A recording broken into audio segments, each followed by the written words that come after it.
Make sure you listen to my daddy's podcast right now. It's the best show in the world. And this is the Card Space Up podcast, and I am your host, Mr. Ty Hill. Now, y'all know how we do it on this segment. It's another one of those nostalgic moments with I Declare War with Ty Hill. Now, today's guest is a special one, right?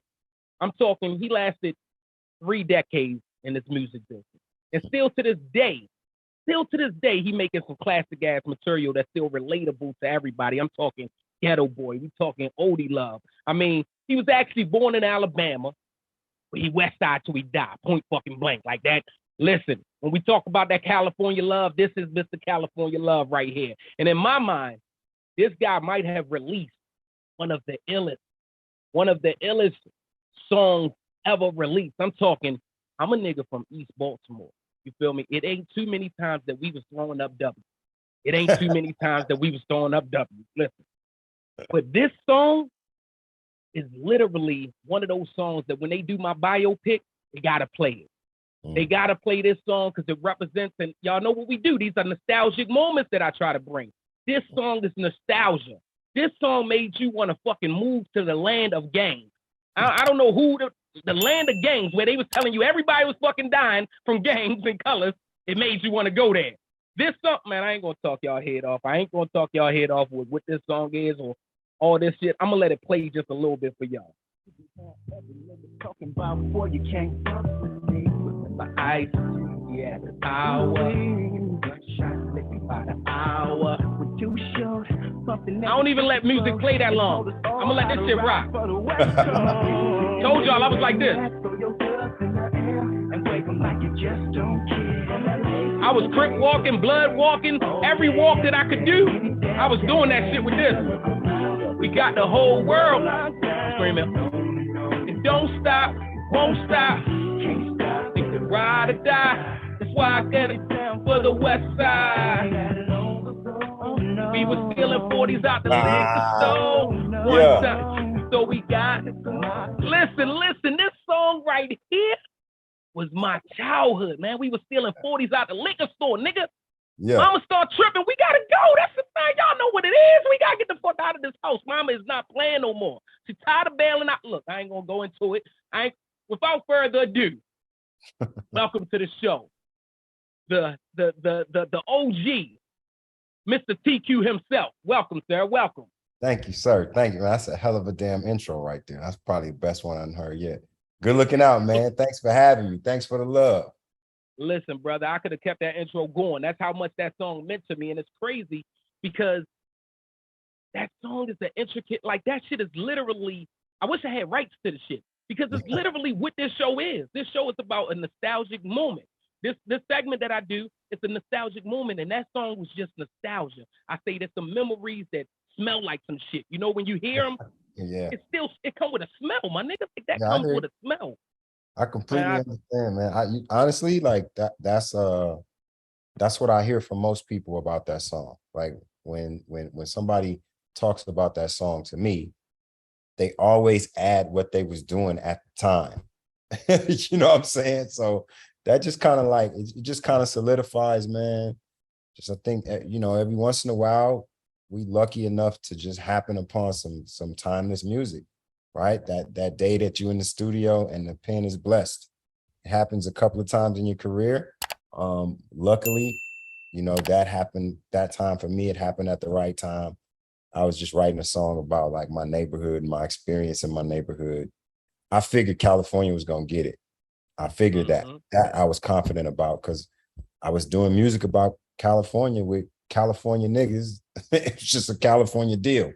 I was working with a lot of people who were independent and they got me to understanding like the 40s and Too Shorts and the Mac Malls and Mac Dre and like all of these RBL Posse, all of these cats from Oakland and San Francisco and the Bay Area who they got me to understand the power of so many people in our state because they didn't really have to leave. Like all of them was balling and they didn't have to leave. So I went in the studio just to create a song for California. And by the grace of God, man, it took me all over the world. I found out shit, everybody got a West Side. Period. Everybody, listen, Like I told you, that shit had me throwing my dubs in the Yeah. air too. Like I just Yeah. didn't care. Like that shit was crazy, man. And I want to know because you have one of those styles that we've seen a lot of people, especially now, that melodic singing, rapping, those raunchy type hood lyrics. You Yeah. you see it a lot now, but back then it was only one other person for real I think of, and I want to know how much did they inspire you? We talking that group that came from Sacramento to what was 1993. This song's dedicated Oh yeah. to my DRS. DRS. Yeah, yeah, yeah. Gangsta Lane. Did that Yeah, play any yeah. part in? I no, you know, I like that song. I love that song. But honestly, I think I took I didn't really look at what I was doing like everybody else did.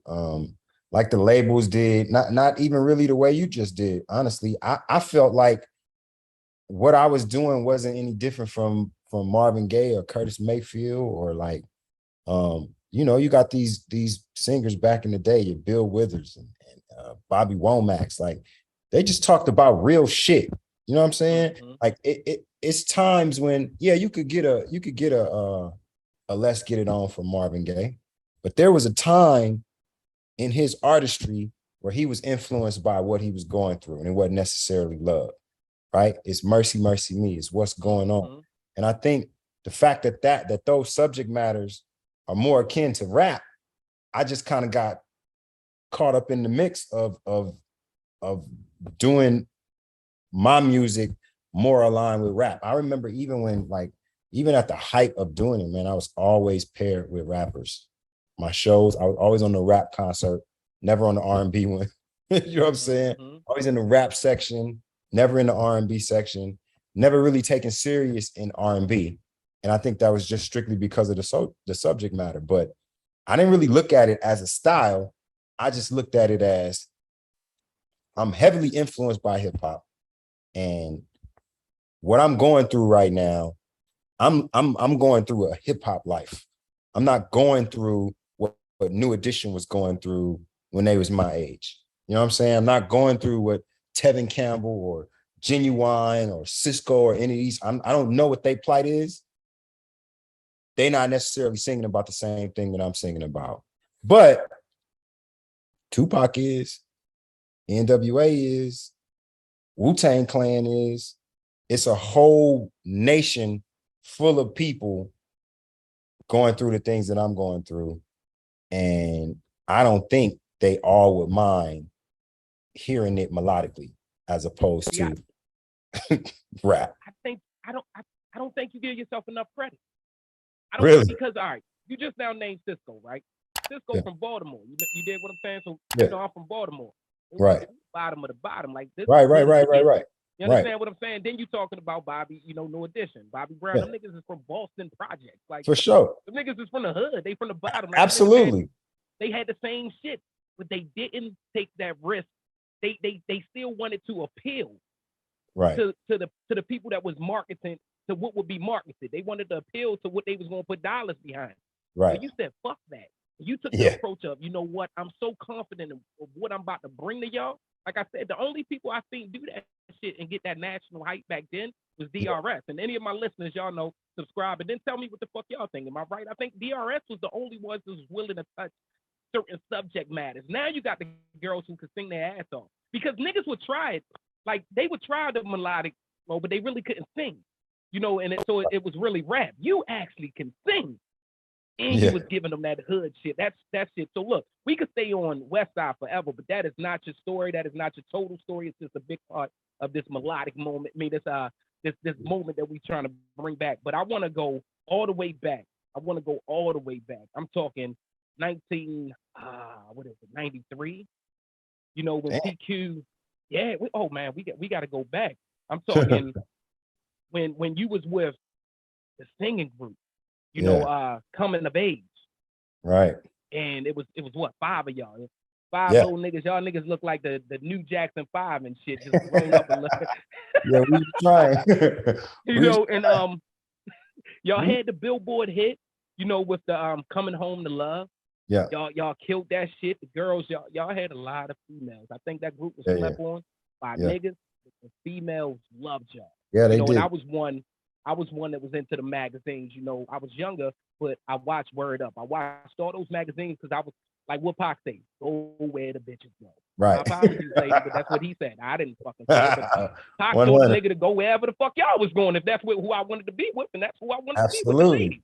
So Absolutely. I wanted to find out what they was doing. You know, you talking about these little guys with curly hair, you know, and y'all singing y'all ass off, man. And y'all came out with the Baby B, what is it? Baby B Still.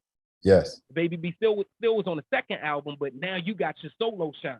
You Right. basically singing the lead. So y'all dropped 2 albums. Y'all had good commercial success. I'm talking billboards like top 40s and things. How did you end up in that group? How did you end up in this singing quartet? What is it called with 5 people? Quartet, quintet? Quintet. Yeah. A lot of nigga tet. Yeah, Y'all was exactly. in a lot of nigga tet. There's too many of us, to be honest. Well, I had been having a rough time in my family or whatever, and I had gotten kicked out of the house. I moved to Atlanta, and I was just trying to get home. Down there, I discovered the ability or what it takes to create music and put it out. My cousin that I was living with was signed to JD at the time, right? Way back when early. This is before Crisscross and all of that. This is like 1991, 92. And I was JD literally straight just out of I was still in high school. Beanie video. Yeah, exactly. Exactly. So I was just it was my first time like being in studios and just kind of seeing the process. I always wrote songs. I've been writing songs since I was a little kid, but the ability to turn those songs into records was just way over my head. Once I saw it happening down there, I was like, man, I know this is popping in LA. I love this, but I don't want to do this here. They was just on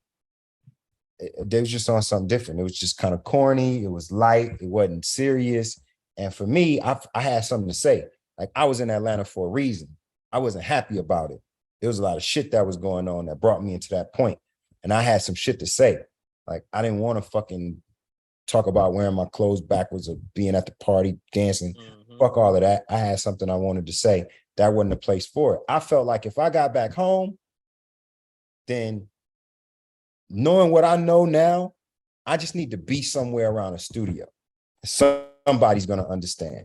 So I came home under condition that I would get a job. And wasn't no internet or none of that stuff going on. My parents didn't want me to come back, but they was like, we just gonna kind of make it impossible for them. I needed to find a job in LA from Atlanta. And some kind of way I did it through my cousin. And that job was at A&M Records. So that gave me a whole nother 4 or 5 months of now learning the whole next step. Like I learned what they do to make records. Now I get to learn what they do to put them out. So I got a whole lot of just practice on the other side of music before I was even able to like start recording. And on my last day of work there, I met this woman who would become my manager. And to make a long story short, she said, look, I'm going to take you to where you want to be, but I need you to do something for me first. I need another singer in my group. If you do it, you can write some songs on the group, and I'll make sure that you'll get your solo shot. And I told her, okay. Oh, so you came in already. You ain't had to hit them niggas with the I'm going solo. Them niggas knew from the beginning. Yeah, and it was a little friction at the beginning because it's like, I'm from Compton, they was all from Long Beach. Sometimes that's a little friction there. We're not necessarily from the same neighborhood. They grew up together. I didn't grow up with them. And then I'm coming in like as a songwriter already. Like before I did anything, I got a publishing deal. When the woman explained to me that the people who writing the songs aren't necessarily the people who singing them, my mind was blown. That meant to me that if I wrote a good song, I had the opportunity for Michael Jackson to sing it. That's what immediately went to my head, and that's what drove me crazy. That's how I got into this. So before I was even in the group, I had a publishing deal with Sony. And I was already writing songs for other projects, whether it was TV shows or movies or other artists or any of that. So I came in with a little bit of bread, a little bit more bread than everybody else, which they didn't necessarily understand because they weren't songwriters at the time and they hadn't, it wasn't explained to them. But I got in and I started explaining to them, yo, let's write some songs together because we can go and get a publishing deal together. And that'll pay y'all. We on the chitlin circuit. You know what I'm saying? It's like we up against at the time, you got Boyz II Men, you got Jodeci, you got Silk, you got Shy, you got all of these people. It's like, come on, man. Like, and they doing their thing. We signed to a pop label that doesn't necessarily know them guerrilla tactics that, you know, the Def Jams and the Universals and the Sonys and all of them knew at the time. So my thing was, part of my commitment to my publishing deal can be covered by the songs that I'm writing on my group. So let's just record. Let's just write a bunch of songs together. Some of them took to it. Some of the guys didn't. It was a good experience. It taught me kind of how to take care of myself, how to be on the road, how to like hold your head on the road. I think it was boot camp for all of us. One of my boys in the group who just got married a couple of weeks ago, I was at his wedding, and he's a songwriter. He's written for Pink, a couple of other people, and that's what it was, man. I think that it was a good way to get my feet wet. I'm glad that the first experience of any kind of success wasn't Westside, because who knows what would have happened. Shit, I got Westside not even coming out. Because be honest with you, if Westside was your first, I can only imagine how many people tried to push you away from sound and soul. Oh man, what? That's why the big that's all of the time between coming of age and Westside was basically me fighting to do the kind of music I wanted to do. I went from signed to BMG with coming of age. When I left from them, I was signed to Atlantic for a while, to Big Beat, and they just wanted me to like sing and dance and be like some Usher type artist, which that's cool. I don't have nothing against that, but again, that ain't what I wanted to do. I had something to say. I had some concepts. I had some songs written that I wanted to develop. You know what I'm saying? I wanted them to put me with some West Coast dudes, like give me Dr. Dre, give me DJ Quick, like give me some of them cats in the Bay, because they understand what I'm trying to do.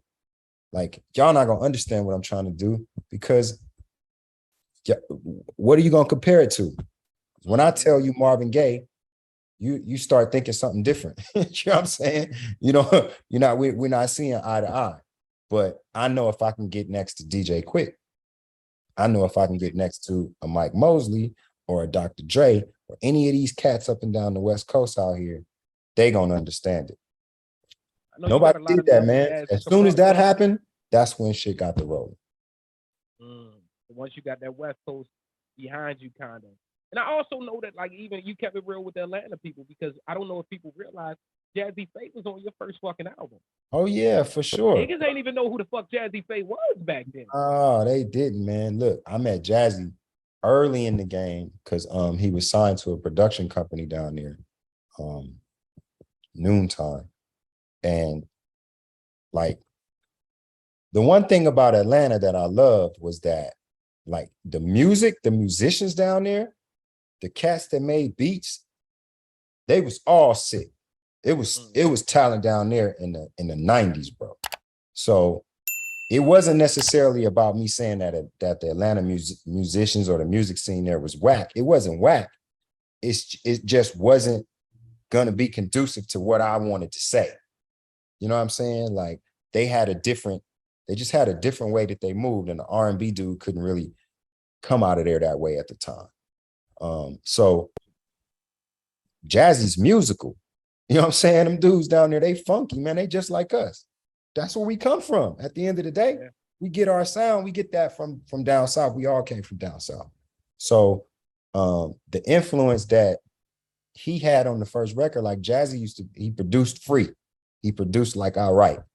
So we was a real natural fit for that first album. And man, we worked together again with Cash Money. Like, just crazy how stuff just comes full circle. That's dope. I wanted to point that out. Shout out Jazzy Faye. For sure. Definitely one of the legends out here. So, all right. So we got the first album. You feel me? We got Westside. Westside is the shit. But then the album dropped. You know, never saw it coming. Yeah. And then we got what? Bye Bye Baby. Yeah. We got that shit just goes hard. Then we got the motherfucking West Coast again, the connection with Daz and Corrupt. I thought that was just hard because usually the singer's gonna stand out. Again, it's part of that persona of you spitting real life shit. Yeah. The singer is usually gonna stand out no matter who they is. You know what I mean? Like they're gonna stand out as being. I mean, they're gonna say it's the softer one. You know, it's always gonna look at no matter how many bottles the singer busts, how many whatever they do, that nigga can shoot his gun just more than everybody else. He's still gonna get looked at as a softer, no matter what. Right. You got to hold your own on there. Y'all all look like some fucking West Coast gangsters, and I love that shit.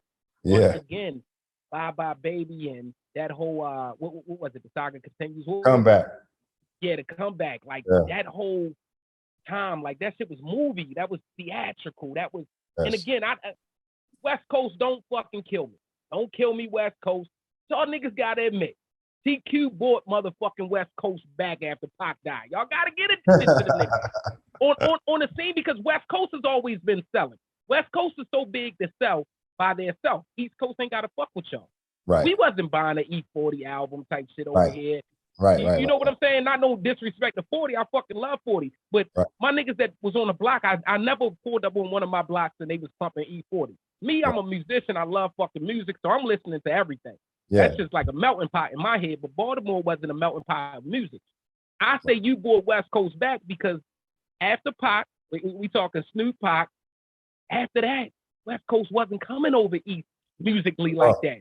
Real talk. Westside, it brought that shit back, so they got to give you fucking credit for that. Now, off of the first album, we got the second one about to drop, the second coming. You dropped the shit in a different country, not here. Yeah, Why? You know what, man? Like, you know, with that whole situation, when I signed to Epic, it was at the end of going back and forth,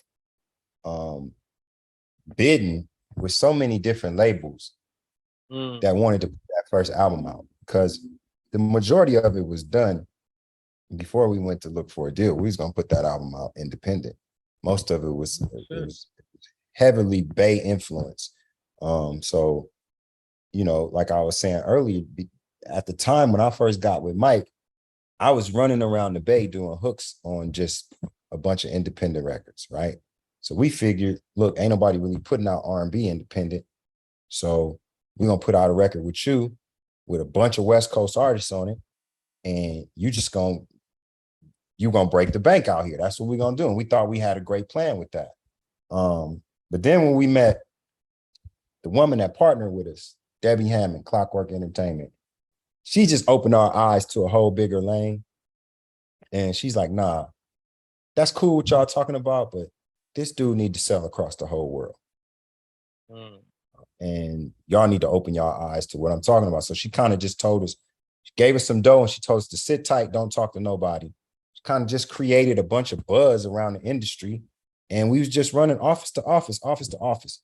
Once we got to Sony, man, and we met the staff, the East Coast and the West Coast staff, who basically said, look,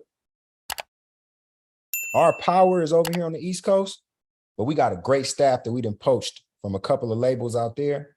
And what we want to do is let them spearhead your shit. They tell us what to do and let them run it. Y'all run that shit from out here. We'll bleed it across over here. That first regime, when I first signed to them, when the record first came out, they're the reasons why y'all heard that record so much in Baltimore. I'll never forget my first promotional tour. I couldn't believe all of these East Coast cities. I'm like, what are we doing? Why are we going over there? Like, why do you have me performing in New York and New Jersey and DC? What is this about? And when I'm going there, like the spot's packed. My shit is playing on the radio station. And people are like in there, like listening to them, knowing the song. So I'm like, whoa. Then they bring overseas to it. And that shit just blew my mind. The type of money, the type of crowds, the sizes of the shows, the ability to just perform with a full band, to just be able to do live spectacle type shit. Look, man, I fell in love with that. And my second record suffered over here because that first regime got fired. Some new people came in. The new people say, look, you're getting radio play, but you're getting rhythm and crossover radio stations. You're not getting no urban stations. I'm like, I don't give a fuck what stations I'm getting. Shit is doing well. I love the shows that I'm doing. I love the shit that I'm doing. I'm building a fan base. You want to change to some straight R&B stuff to appease to somebody, but I'm not that artist. And where I'm at right now, I'm performing in damn soccer stadiums and shit, man. I'm doing huge festivals. I'm getting paid top dollar. What am I going to come back there for? Sit up and change my style for you to go beg one section of people to play my music? And that's kind of what happened. And the European side of the company was like, look, man, you are popping in Europe and you are popping and we love you. And you take your ass over there and fuck with them if you want to. They failing on everything. Look at what we doing. I say, all right, I ain't going nowhere. Okay, I got you. That's how that makes sense. Yeah. Now, listen, listeners, I know y'all out there saying like, damn, that nigga got another app. Listen, y'all can still stream that shit. Second Chance is able to stream. He released that shit himself. So y'all got to stay up on CQ. I'm on that shit. Y'all got to stay up. He released that shit himself. Nigga do a lot of releasing shit. I think he a little record label in the low and shit. You got to watch him. Right? But so look, right? The next time we see CQ over here in the States, nigga pop up with the biggest fucking record label doing it at the time, right? Yeah. Pops up with motherfucking cash money. And not only just popping up with the biggest record label at the time doing it, nigga pops up one of the biggest samples ever. In my opinion, when we talking hip hop, you know, you have the original, you know, your Dennis Edwards that did the original song. Y'all remember the videos, y'all kept moving. Shout out to Dennis Edwards, man. That shit was a classic. But y'all in that video, all my listeners and watchers, go watch that video. Dennis Edwards' whole jaw was moving every time. I don't know what he was chewing. That nigga, he had the Bobby Brown before Bobby had the Bobby Brown. I'm telling you now. You know? Wow. Listen to me, right? Not only that sample, you feel me? We talking Take Money, Junior Mafia, Biggie Smalls sample. Yeah. Then just to fucking throw icing on the cake, you feel me? Double cake. The Tupac Hit 'Em Up sample. I'm talking the greatest fucking rap diss song ever. You're a West Coast nigga. I know you probably. I need to know before we finish this. Is it that or No Vaseline? All my West Coast niggas say No Vaseline. I go back and forth. I gotta stick with Hit 'Em Up though. I gotta say Hit 'Em Up. My nigga. That's how I knew I liked you, man. That's why. I knew this shit back in '95. Listen, you come back on the scene on the biggest fucking sample with the biggest label, and you singing this shit. You got songs with Lil Wayne, Baby. What the fuck? How did you end up there? How did you end up on Cash Money? Like, we talking, you went from West Coast, Europe, and then Cash Money. How? Yeah. It was one of their first trips to LA, and I had just got back from tour from overseas. It was during the finals. This when Kobe and Shaq was with the Lakers. And people just started calling me. I'm in my car, and Baby them are on the radio. They got Juvie out there doing promotion for his first single. And they on the radio with my homeboy, Julio G, who was one of the people responsible for me breaking in LA. And they had asked him, did he know me and could they find me? Man, every time I went anywhere down south on the Gulf Coast, somebody was telling me that Baby put him up on my record. Oh, Baby played me this record. Baby paid me this record. Baby. I didn't know who Baby was. I knew who BG was because my family's from Alabama. BG was the man at the time. So, right, but it wasn't necessarily a Cash Money thing. It was a BG thing for me. So when they were saying, Julio got on the phone and just got to calling people, my manager, my lawyer, a couple of my homies, and like, yo, where's T? These dudes up here want to talk to him, and they just got this $30 million deal with Universal. I'm like, who are you talking about? Who they talking about? They was like, Juvenile. Then I called one of my family members, and they gave me the correlation of BG. And that's why I said, okay, fuck the game. I'm about to go meet these dudes at their hotel. And man, I got there, we just talked. They was like, man, baby was like, man, I love your shit. Like, me and my brother love your shit. We want to fuck with you. We want to put some money in your pocket, get you some features. And we don't like what they doing over there at Sony with you. So we want to try to put something together. Let's keep in touch. So we would always run into each other on the road. They would always have me come out on these shows and do a song. I would always do records with their artists and all that. We just got cool, really. Mm-hmm. And then Slim was like, man, let's just try to get you off of Sony, man. You don't want to be over there like less. And I was kind of having a standoff because Sony had told me that I couldn't go on Up and Smoke tour. Dre told me I could, and Sony tells me that I can't. Because they wanted me to come in and re-record some songs with a new album. I'm like, man, y'all out of y'all mind, bro. So we was having a real that tour. Hell no. What? Under no circumstances. I opened the whole thing. So during that time, they was trying to sign me and they was trying to sign Corrupt.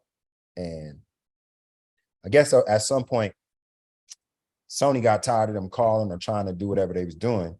And Slim told me, he's like, man, look, them people said that if we call back with that shit, they're going to sue us for tampering. So you got to figure out a way to get yourself off. And then if you get yourself off, we got you. You got a home here.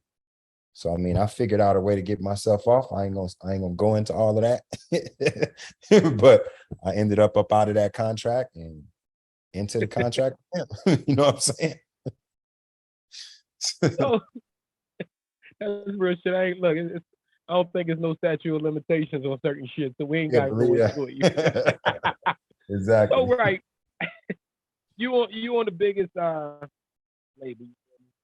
And I think once you really, really sign, it's only Wayne left at this time, right? Like this is literally like Cash Money is Wayne money. Like, and then it's scary that Wayne is looking like he might be leaving because he's fucking with Squad Up. He's throwing shots, trying to get with Jay and shit. It's a lot of shit going on at this time. So why wasn't the focus, at least how I felt, because we never got a project on Cash Money from right. Why was it the focus, in your opinion, on TQ? Because who was left? BG was gone. I don't think BG was in jail. BG was gone. You talking Juvenile gone. You talking Turk locked up. Shout out to Turk. You know what I mean? And it's only Wayne left, and we don't have Wayne. This is not the Wayne Carter. This is not Go DJ. That's not once he started the Carters. This is young Wayne. You feel me? That was still doing sound effects with his mouth. You understand what I'm saying? So, and Gilly was still writing at this time. Gilly had started writing, with a lot of shit over there. Why wasn't the focus on TQ? I think that for two reasons. I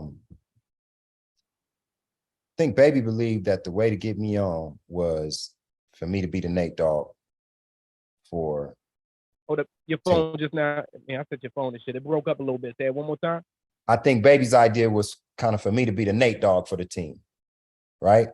Run the hooks, and we're gonna make money with you doing hooks on other records with other artists, all of our links around the nation.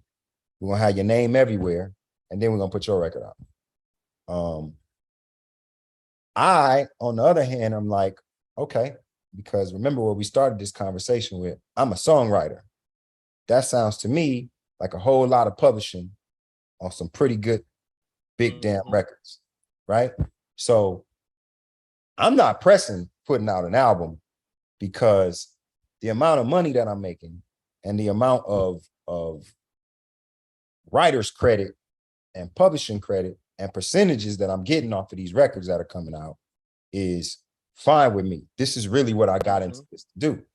The reason why they sold me on coming over here is because Slim was like, man, we need hooks. We need hooks. This is the time of Ja Rule and Ashanti, and you know what I'm saying? Everybody wants R&B hooks. So that was right up my alley. That was right up their alley, what they needed to do. And then I also think that it was just finding out that R&B is a totally different game. I think that some of that prior influence from just the establishment just wanted me to shine up. I think Universal was saying, yo, we want him to be more of an R&B artist than an extension of your rappers. I think that was some pressure on Slim. I think that was some pressure on Baby.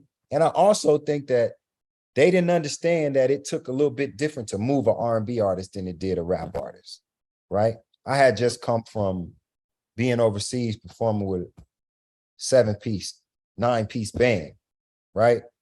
And now they expect that my shows is just gonna be me singing with a bunch of niggas on stage with me, like I'm a rapper. You know what I'm saying? That just ain't what it was. So it was kind of like, it was a learning experience, I think, for both sides. And my thing was, man, y'all teaching me so much on how to make money out of this shit myself. Like, they gave me so much game. I'm always like, none of the other artists are with them when the business shit is going on, but they always got me around the conversations, right? Slim is always giving me little tidbits of why he made this decision or why you do that, and I'm just taking this shit myself, and I'm like, damn, now I done accumulated at least a good solid 200,000-300,000 people on earth that I probably can count on to buy my record.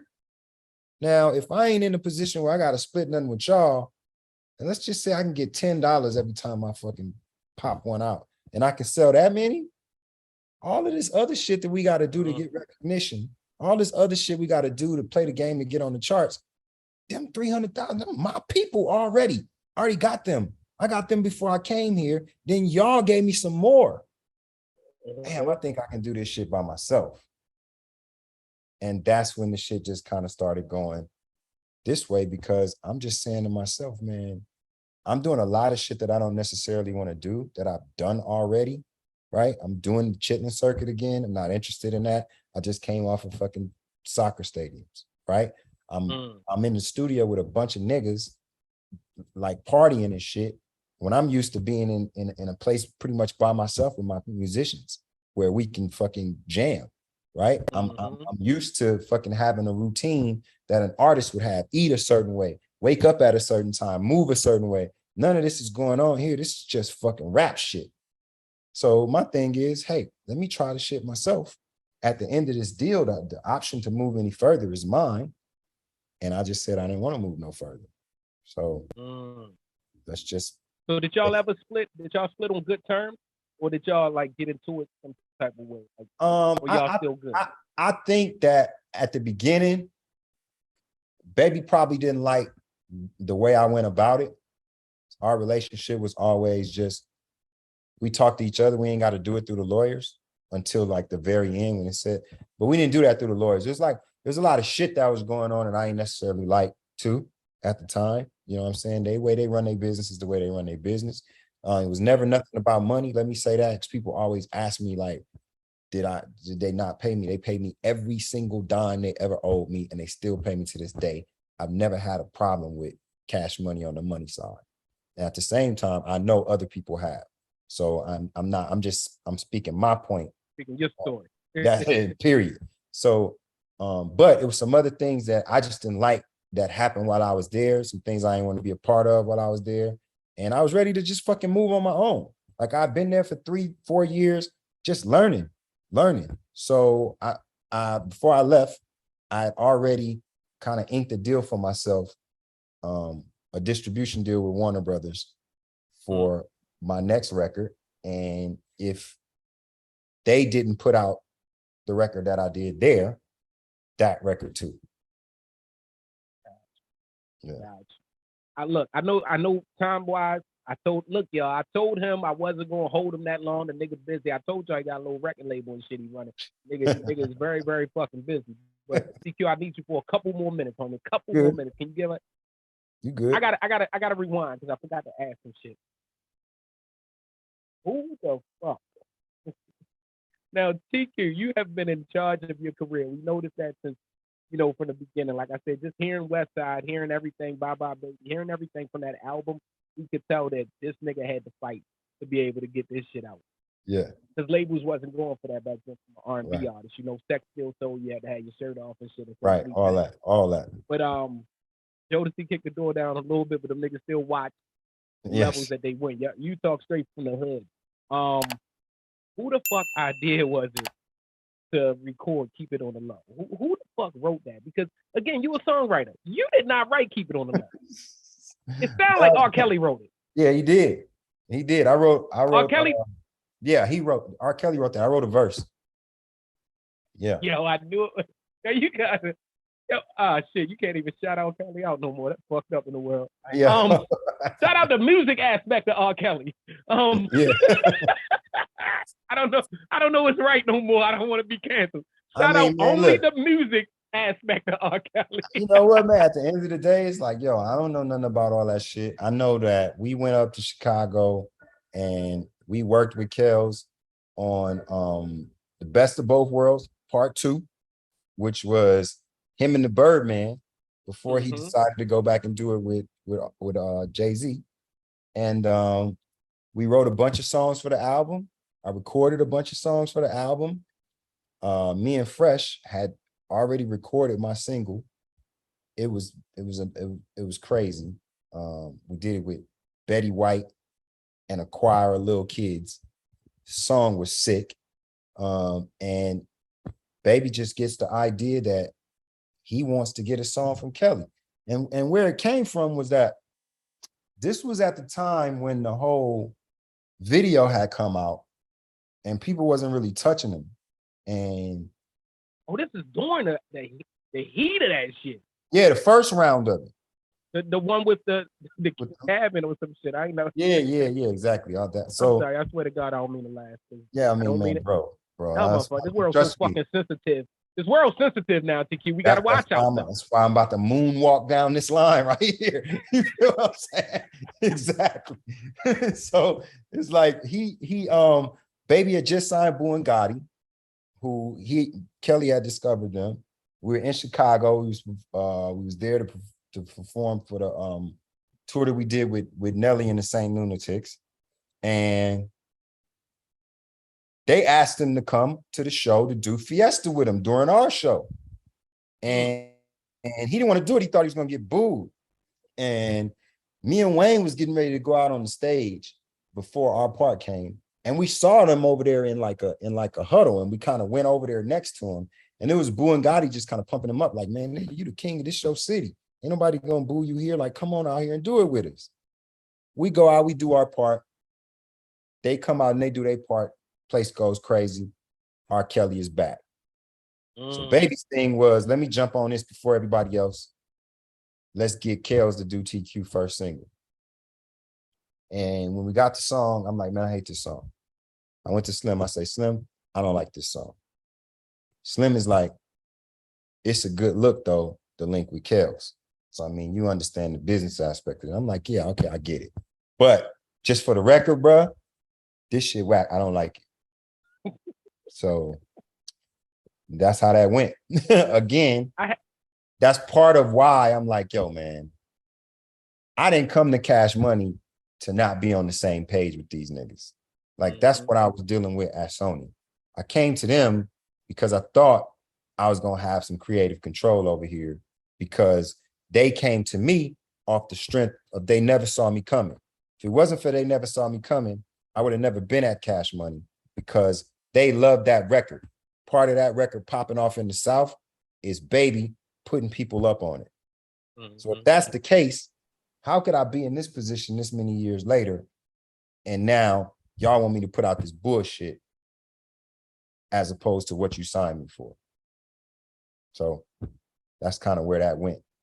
I had to ask that. I know I said I rewinded that, but I had to ask it because no, you had to, because that song is fucking whack. And if you're a TQ fan, then you. It was the first time I realized it. Terrible. Listen, I was like, this is not TQ. This is motherfucking B2K. It sounded like B2K. 100%. Listen, I'd had to answer so much shit in my fucking inbox for years over that dumbass song, bro. Oh, people be asking. Oh man, listen. One thing is the truth. It's something about a TQ fan. They don't give a fuck. They will clown me. if I do something they don't like, they tell me. Like most of them I know because I've been running my own business, my own career for a long time. And we met each other when they was kids, maybe when we was all kids. So I got a different kind of relationship with my fans. And they thing is, look, nigga, I know how much money I done spent on your motherfucking ass for all of this time. And it wasn't because I saw you on TV. It was because I love your shit. So I should be in a position to tell you when I don't. And they are in a position to tell me when they don't. And that shit, they ain't like it. Period. That's real shit. I wanna end this off by giving you props. Again, we touched on the aspect of from the beginning of the interview. I said this man has been able to last inside this music industry. Whether it's 10 million fans or 10,000 fans, this nigga is still lasting. This man, this legend, this OG is still lasting. And we talking 30 years in the game. This will be your 30th year, or next year will be your 30th.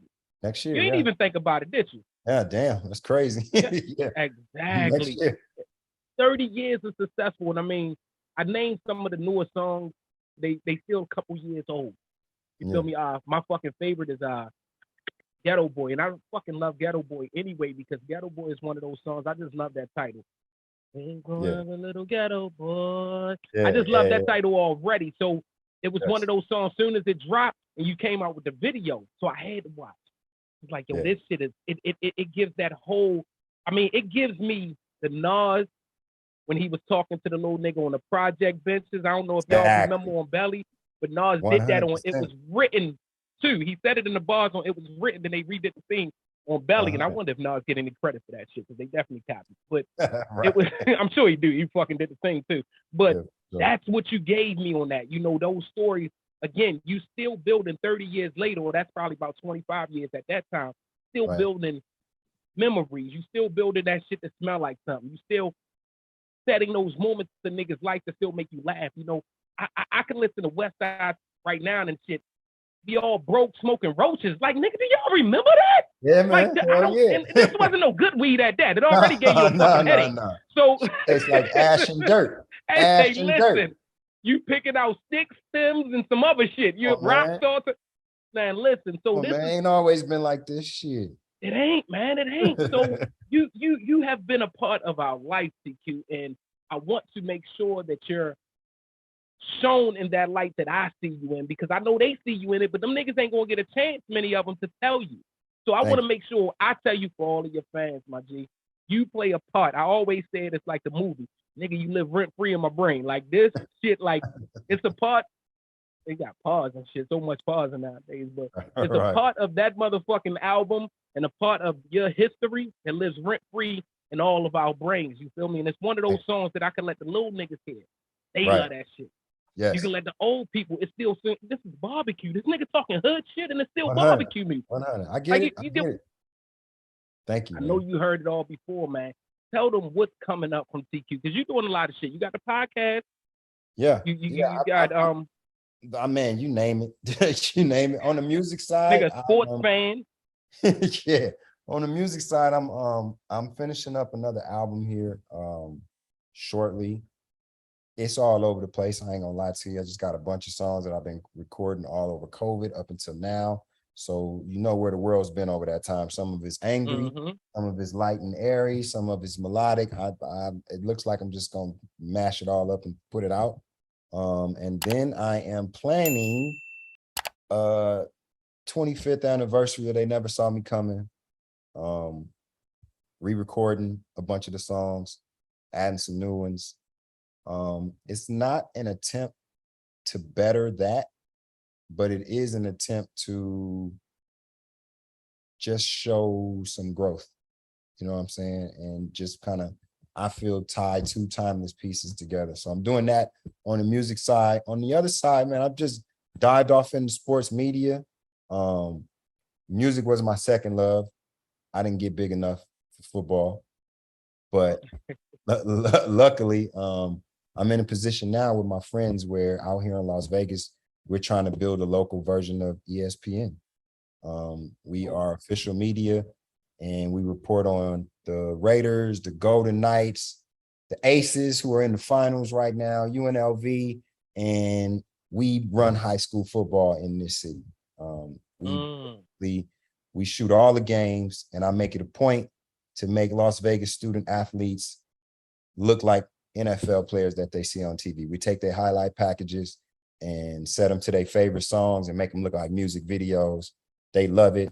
We take professional pictures of them that they can get off our website, do big frames and canvases of, just make sure they have a whole big pack of stuff, tools to show what they can do, man. So we're really knocking a hole in being a lane of recruiting between Southern California and the Southwest, between high schools and universities.